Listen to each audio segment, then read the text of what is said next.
कभी सोचा है जिसे देखकर हम कांप जाते हैं, जिसका नाम सुनते ही रोंगटे खड़े हो जाते हैं। उस जहर भरे सांप को शिव ने गले में क्यों पहन रखा है? क्या किसी ने मजबूर किया उन्हें? नहीं, शिव ने स्वेच्छा से उसे अपनाया, क्योंकि वो सिर्फ एक सांप नहीं था, वो एक संकेत था कि डर से भागो मत, उसे पहचानो, समझो और फिर उसे गले लगाओ।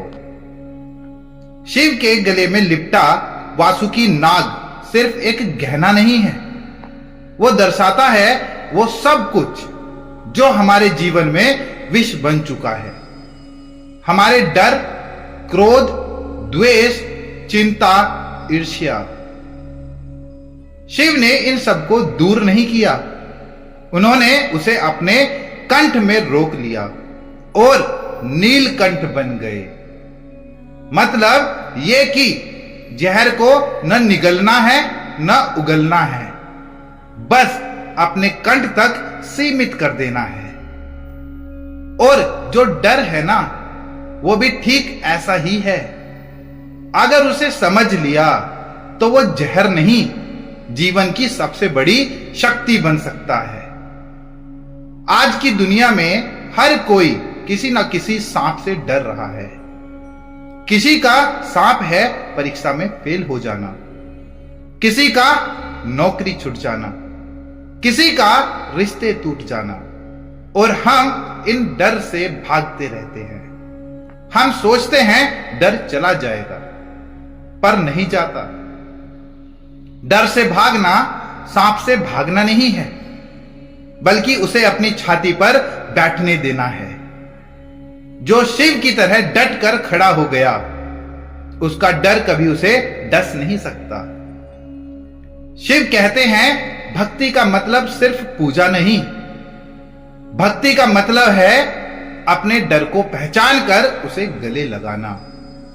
सांप को पहनना मतलब यह है कि अब मैं तुझसे नहीं डरता। और जब इंसान अपने डर से नहीं डरता तो पूरी कायनात उसके साथ चलती है। शिव ने डर को अपने जेवर की तरह पहना, क्योंकि उन्होंने जीवन की सबसे बड़ी सच्चाई को समझ लिया था कि डर से नहीं, अपने कर्म से दुनिया बदलती है। एक छोटा बच्चा था, हर रात डर के मारे मां के पास सोता था। पर एक दिन उसने कहा, मां, आज मैं अकेला सोऊंगा। उसने पहली बार डर से दोस्ती कर ली, और वो दिन उसकी जिंदगी का सबसे बड़ा मोड़ था।